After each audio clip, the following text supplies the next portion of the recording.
வணக்கம். இன்றைக்கி நம்ம பார்க்க போகிற சமையல் என்னென்னு பார்த்திங்கன்னா, ரொம்ப ஆரோக்கியமான நல்ல ப்ரோட்டீன் சத்து நிறைந்த 4 விதமான சட்னி ரெசிபி தான் பார்க்க போகிறோம். இட்லி, தோசை, ஊத்தப்பம் எல்லாத்துக்குமே சூப்பராக இருக்கும். எப்பயும் போல் பண்ணாமல் இது மாதிரி செஞ்சு பாருங்கள்.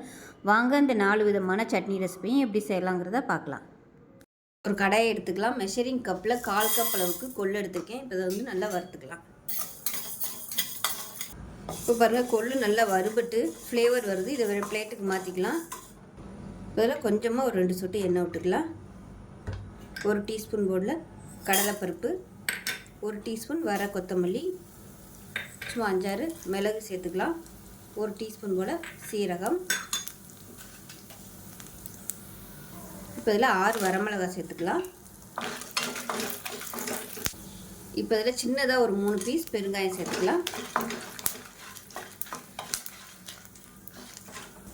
இப்போ இதில் பெரிய பல்லாக ஒரு பல் பூண்டு, மீடியம் சைஸாக ஒரு வெங்காயத்தில் பாதி சேர்த்துக்கலாம். இப்போ பாருங்கள், இது எல்லாமே நல்லா வறுபட்டுருச்சு. இப்போ இதில் ஒரு 1/4 கப் அளவுக்கு துருவின தேங்காய் சேர்த்துட்டு அமர்த்திடலாம். இப்போ இதில் சின்ன சுண்டைக்காய் சைஸுக்கு புளி சேர்த்துக்கலாம். அந்த சூப்லேயே சேர்த்து நல்லா வதக்கிக்கலாம். இப்போ இதில் ஒரு கொத்து கருவேப்பிலை சேர்த்துக்கலாம். இதெல்லாம் ஆறுனதுக்கப்புறமா மிக்ஸி ஜாரில் சேர்த்து நல்லா நைஸாக அரைச்சிட்டு பார்க்கலாம். இப்போ பாருங்கள், சட்னி நல்லா நைஸாக அரைச்சாச்சு. ஒரு பவுலுக்கு மாற்றிக்கலாம். இப்போ எப்பயும் போல் கடுகு, உளுந்து, கருவேப்பிலை போட்டு தாளித்து கொட்டிக்கலாம். அவ்வளோதான், அருமையான கொள்ளு சட்னி ரெடி ஆயிடுச்சு. ஸோ இந்த வீடியோ பிடிச்சிச்சின்னா லைக் பண்ணுங்கள், கமெண்ட் பண்ணுங்கள், சேனலை சப்ஸ்கிரைப் பண்ணுங்கள், பக்கத்தில் பெல் பட்டனை ப்ரெஸ் பண்ணுங்கள். நன்றி. இப்போ ஒரு பேன் எடுத்துக்கலாம். தேவையான அளவுக்கு எண்ணெய் சேர்த்துக்கலாம். எண்ணெய் சூடானதும் 2 டேபிள் ஸ்பூன் வேர்க்கடலை சேர்த்துக்கலாம். வேர்க்கடலை நல்லா வறுபட ஆரம்பிச்சிடுச்சு. இதில் 1 டேபிள் ஸ்பூன் உளுந்து சேர்த்துக்கலாம். 1 டேபிள் ஸ்பூன் கடலைப்பருப்பு சேர்த்துக்கலாம். அடுப்பு மீடியத்தில் வச்சு நல்லா வறுத்துக்கலாம். இப்போ இதில் மீடியம் சைஸாக ஒரு பெரிய வெங்காயம் சேர்த்துக்கலாம். இது கூடவே ஒரு 3 பல் பூண்டு சேர்த்துக்கலாம்.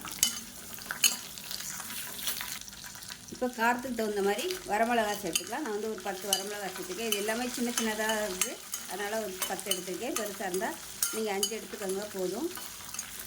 இப்போ தேவையான அளவுக்கு உப்பு சேர்த்துக்கலாம். இப்போ இதில் சின்னதாக ஒரு துண்டு புளி சேர்த்துக்கலாம். மீடியம் சைஸில் 2 தக்காளி சேர்த்துக்கலாம், கட் பண்ணதை.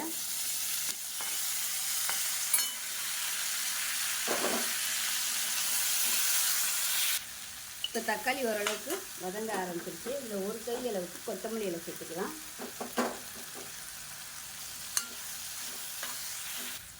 இப்போ பாருங்கள், மல்லி இலை சேர்த்து நல்லா வதக்கியாச்சு. இந்த அளவுக்கு மல்லி இலை வதங்கினா போதும், ரொம்ப வதக்கணும்னு அவசியம் இல்லை. இப்போ கேஸ் அமர்த்திடலாம். அமர்த்திட்டு ஆற விட்டுட்டு எப்பயும் போல் நல்லா நைஸாக அரைச்சிட்டு பார்க்கலாம். இப்போ பாருங்கள், சட்னி அரைச்சி ஒரு பவுலுக்கு மாற்றிட்டேன். இதை நீங்கள் அப்படியே வச்சுக்கலாம், தாளிக்கணும்னு அவசியம் இல்லை. விருப்பப்பட்டால் நீங்கள் கடுகு, உளுந்து, கருவேப்பிலை போட்டு தாளிச்சிக்கலாம். அவ்வளோதான். ஸோ டேஸ்ட்டு சூப்பராக இருக்கும். கண்டிப்பாக இதே மாதிரியே ட்ரை பண்ணி பாருங்கள். நல்லா வாசனையாக இருக்கும். அந்த வேர்க்கடலையோட வாசனையோட சட்னி அருமையாக இருக்கும். இட்லி, தோசை, ஊத்தப்பம் எல்லாத்துக்குமே தொட்டு சாப்பிட்லாம். ஸோ செஞ்சு பாருங்கள். செஞ்சு பார்த்துட்டு எப்படி வந்துச்சுங்க அதை சொல்லுங்கள். வீடியோ பிடிச்சின்னா லைக் பண்ணுங்கள், கமெண்ட் பண்ணுங்கள், சேனலை சப்ஸ்கிரைப் பண்ணுங்கள், பக்கத்தில் பெல் பட்டனையும் ப்ரெஸ் பண்ணுங்கள். நன்றி. எடுத்துக்கலாம். தேவையான அளவுக்கு எண்ணெய் சேர்த்துக்கலாம். எண்ணெய் சூடானதும் நல்லா ஒரு 2லேருந்து 3 ஸ்பூன் அளவுக்கு பாசிப்பருப்பு சேர்த்துக்கலாம். அது கூடவே 1 டேபிள் ஸ்பூன் உளுந்து, 1 டேபிள் ஸ்பூன் கடலைப்பருப்பு. இது எல்லாத்தையுமே நல்லா வறுத்துக்கலாம் மீடியமான ஃப்ளேமில்.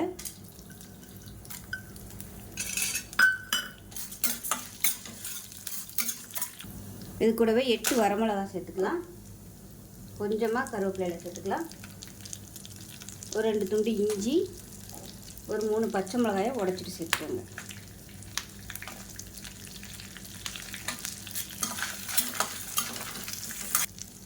இப்போ எல்லாமே லேசாக வதங்க ஆரம்பிச்சிருச்சு. இந்த ஸ்டேஜில் மீடியம் சைஸாக ஒரு பெரிய வெங்காயம் நீளமாக நறுக்குனதை சேர்த்துக்கலாம்.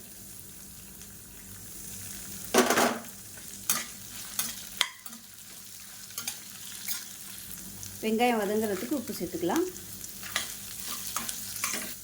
இப்போ தக்காளி சேர்த்துக்கலாம். மீடியம் சைஸாக ஒரு தக்காளி.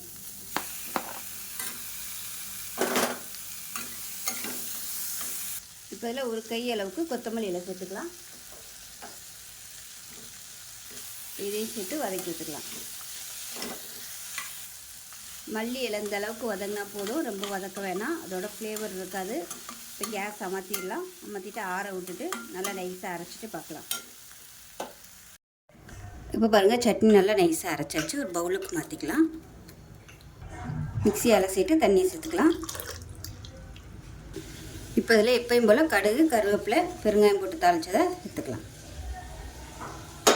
அவ்வளோதான், ஒரு சூப்பரான பாசிப்பருப்பு, கடலைப்பருப்பு, உளுந்து போட்ட ஒரு சூப்பரான ப்ரோட்டீன் சட்னி ரெடி ஆயிடுச்சு. இட்லி, தோசை, ஊத்தப்பம் எல்லாத்துக்குமே சூப்பராக இருக்கும். செஞ்சு பாருங்கள். செஞ்சு பார்த்து எப்படி இருந்துச்சுங்கிறத சொல்லுங்கள். வீடியோ பிடிச்சினா லைக் பண்ணுங்கள், கமெண்ட் பண்ணுங்கள், சேனலை சப்ஸ்கிரைப் பண்ணுங்கள், பக்கத்தில் பெல் பட்டனை ப்ரெஸ் பண்ணுங்கள். நன்றி. அதை பார்க்கலாம். இப்போ ஒரு பேன் எடுத்துக்கலாம். தேவையான அளவுக்கு எண்ணெய் விட்டுக்கலாம். எண்ணெய் லேசாக சூடானதும் மெஷரிங் கப்பில் 1/2 கப் அளவுக்கு பாசிப்பயிறு சேர்த்துக்கலாம். இது வந்து நல்லா வறுத்துக்கலாம்.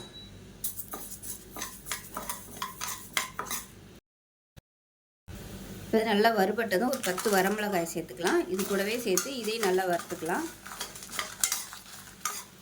இப்போ இது கூடவே சின்னதாக ஒரு துண்டு இஞ்சி சேர்த்துக்கலாம். இப்போ இதை அமர்த்திடலாம். எல்லாமே நல்லா வறுபட்டுருச்சு. அமர்த்திட்டு இது மிக்ஸி ஜாருக்கு மாற்றிக்கலாம். இப்போ பாருங்கள், மிக்ஸி ஜாருக்கு சேர்த்துட்டேன். இப்போ இதை வந்து நல்லா பொடி பண்ணிட்டு வந்துடலாம்.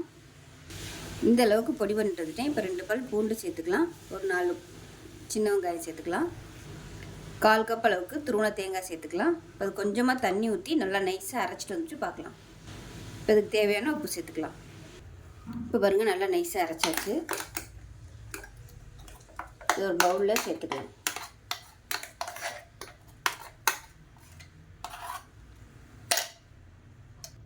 இப்போ மிக்ஸி அலசிட்டு தாராளமாக தண்ணி சேர்த்துக்கலாம். இப்போ எப்பயும் போல் எண்ணெயில் கடுகு, கருவேப்பிலை போட்டு தாளித்து கொட்டிக்கலாம்.